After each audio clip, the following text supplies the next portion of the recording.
வீட்டுல எழுதி வச்சுங்க. பாபா சாஹேப் அம்பேத்கர் சொன்னார் இல்லையா, உங்க செவத்துல போய் எழுதி வச்சுங்க, நாளை இந்த நாட்டை ஆளுவது நிச்சயம் சொன்னார் இல்லையா, அதே போல நீங்க எழுதி வச்சுங்க. இங்க கூட சீக்கிரத்திலே 2026 நம்ம காட்ட போகிறோம் பகுஜன் சமாஜ் கட்சியோட ஸ்ட்ரென்த் என்னன்னு சொல்லிட்டு. குறைஞ்சது 10 பேராவது நம்ம உள்ள போகணும், குறைஞ்சது 10 இடங்களாவது நம்ம ஜெயிக்கணும். அது மட்டும் இல்ல, இந்த கொலவரி பிடிச்ச ரத்தவரி பிடிச்ச இந்த அரசாங்கத்தை நாம முடிச்சு கட்டணும், இவங்க நம்ம காலி ஆக்கணும். அப்பதான் ஆம்சாவோடைய ஆத்மானது நம்பிக்கை இல்ல, ஆம்சாவோட இந்த ஸ்பிரிட் என்ன இருக்குது அது நிச்சயமா அது நிறைவடையும். ரொம்ப முக்கியமானது என்னன்னா, இவ்வளவு இது பின்னாடி காரணம் இருக்கு மட்டும் இல்லாத இன்னொரு ரொம்ப முக்கியமான விஷயம் என்னன்னு சொன்னா, இங்க இருக்கிற திராவிட மாடலுக்கு எதிரா ஆம்சாங் வந்து ஜேபி மாடல்ன்றதை எடுத்தார். இந்த ஜேபி மாடல் என்ன வேற ஒண்ணும் இல்ல, அது அரசியல் சட்டத்தை பாபா சாஹேப் அம்பேத்கர் சொன்ன அரசியல் சட்டம் என்ன இருக்குது அதை நடைமுறைப்படுத்துறது. 1949 நவம்பர் 26 பாபா சாஹேப் அம்பேத்கர் என்ன சொன்னார் பார்லிமெண்ட் ஹவுஸ்ல, அதை நடைமுறைப்படுத்தணும். பாபா சாஹேப் அம்பேத்கர் சொன்ன இந்த கான்ஸ்டிடியூஷன் அப்படியே எப்படி இருக்குது அப்படியே அதை நடைமுறை கொண்டு வந்தீங்கன்னா 20 வருஷத்துல இங்க இருக்கிற ஜாதி சிஸ்டம் எப்பெல்லாம் நாம ஆட்சியை நோக்கி போகுமோ, எப்பெல்லாம் ஆட்சியை நம்ம கைப்படுத்த நம்ம முயற்சி செய்வோம், அப்பெல்லாம் வந்துட்டு எதிர்கட்சிங்க மனுவாதிகள் அது சதி செய்த நம்ம பயந்து நம்ம சும்மா ஆயிட்டோம்னு சொன்னா அதுல அவங்க வெற்றி பெற்ற மாதிரி ஆயிடும். இன்னைக்கு ஆம்சாங் ஒரு ஆம்சாங் இன்னைக்கு கொல்லப்பட்டதுனால நாம ஏதோ ஒரு வகையில வருத்தப்பட்டு சும்மா ஆயிட்டோம்னு சொன்னா அது அவங்களோட வெற்றியா மாறிடும். அதான் அடிக்கடி நாம சொல்ல வேண்டியதா இருக்குது. ஒரு ஆம்சாங்க கொண்டு அவங்க பெரிய தப்பு செய்திருக்கிறாங்க. இங்க ஆயிரக்கணக்கான லட்சக்கணக்கான ஆம்சாங்கு பொருள் வரணும். அந்த விருது ஒருவருத்தர் நீங்க பாத்தீங்க, கிட்டத்தட்ட 15-20 லட்சம் பேர் இன்னைக்கு வந்து கலந்து கொண்டாங்க. அது மட்டும் இல்ல, 4 மணிக்கு இங்க தொடங்கின அந்த இறுதி ஊர்கோலம் அங்க கல்லறைக்கு போய் சேர்றதுக்கு ஆல்மோஸ்ட் 2 மணி ஆச்சு, 2 மணி நேரம் ஆச்சு.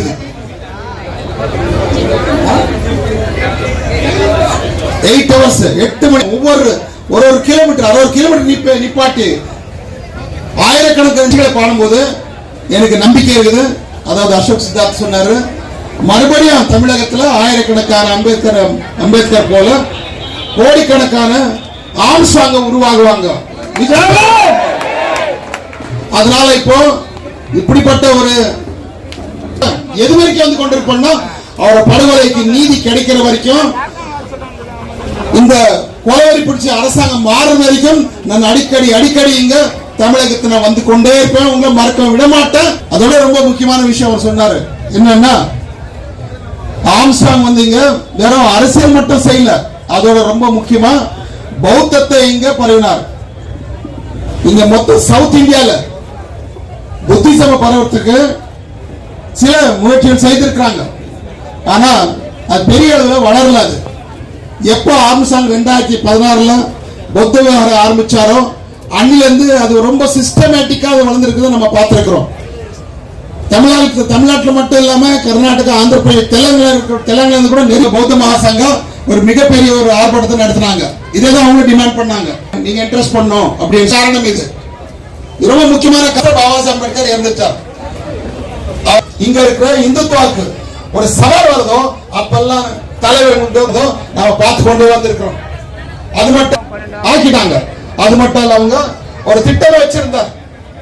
ஒரு திட்டம், அதாவது 2016 உலகம் முழுவதும் இருக்கிற எல்லா பௌத்தர்களையும் எல்லா பௌத்த பிக்கர்களையும் வச்சு ஒரு மிகப்பெரிய ஒரு மாநாடு நடத்தணும்னு பேஞ்சி ஒரு திட்டம் போட்டிருந்தாங்க. அதுக்கு தகுந்த மாதிரி எத்தனையோ ஏற்பாடுகளாக செய்திருந்தாங்க.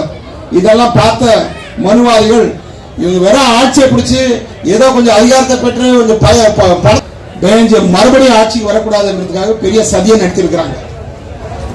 அதே மாதிரிதான் இன்னைக்கு ஆம்சாங் தமிழகத்துல அவர் ஆரம்பிச்ச இந்த பௌத்த மூவ்மெண்ட், பௌத்த மிஷன் இருக்காது, இது மிகப்பெரிய த்ரெட், மிகப்பெரிய ஒரு எதிரியா மாறி இருக்குது அவங்களுக்கு.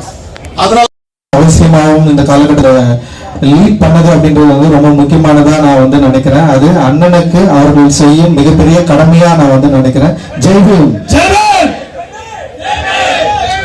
இளம் அவர்கள் தீவிரமாக இந்த களத்தில் இயங்கி அண்ணன் விரும்பிய அந்த பண்பாட்டு மாற்றத்தை அந்த பயணத்தில், ஏன்னா இவர் இந்த மாதிரியான ஒரு பின்புலத்தில் இயங்குறவர், அதனால அப்படி நிகழ்ந்து சரிதான் அப்படின்ற ஒரு வாதத்தை மோசமாக வந்து ஒரு வலைதள கூலிகள் வந்து உருவாக்குனாங்க. பட் அதை வந்து நம்ம பயங்கரமா பிரேக் பண்ணி இன்னைக்கு வந்து அண்ணனுடைய முழு நிலையை சரியான சட்டப்படியான ஒரு தண்டனையை பெற்ற தீர்வு வரை நம்ம எல்லாரும் ஓடக்கூடாது அப்படின்றதுதான் என்னுடைய வேண்டுகோளா நான் வைக்கிறேன். அந்த நமக்குள்ள இருக்கிற கட்சி, அதாவது இயக்க முரண்களை தவிர்த்து விட்டு தலித் பிரச்சனைகள் எல்லாரும் ஒன்று சேர்ந்து நிற்பது மூலமாக, எல்லாரும் ஒன்று சேர்ந்து குரல் கொடுப்பதன் மூலமாக தான் ஒரு பிரச்சனை வந்து கிரியேட் பண்ண முடியும் அப்படின்னு நான் நினைக்கிறேன். அப்படி இல்லைன்னா நம்ம டைல்யூட் பண்ணி உனக்கு எதிராக அவனையும் அவனுக்கு எதிராக என்னையும் இல்லை எல்லாருக்கும் எதிராக மாத்திக்கிட்டே இருக்கிறதுக்கு இங்க இருக்கிற அரசியல் கட்சிகளும் இங்க இருக்கிற தலைவர்களும் இங்க இருக்கிற திட்டங்களும் ஈஸியா நம்மளை இன்ஃபுளுன்ஸ் பண்ணோம் அப்படின்னு நான் நினைக்கிறேன். அந்த இன்ஃபுளுன்ஸை முறியடித்து நம்ம இனத்திற்கு, அதாவது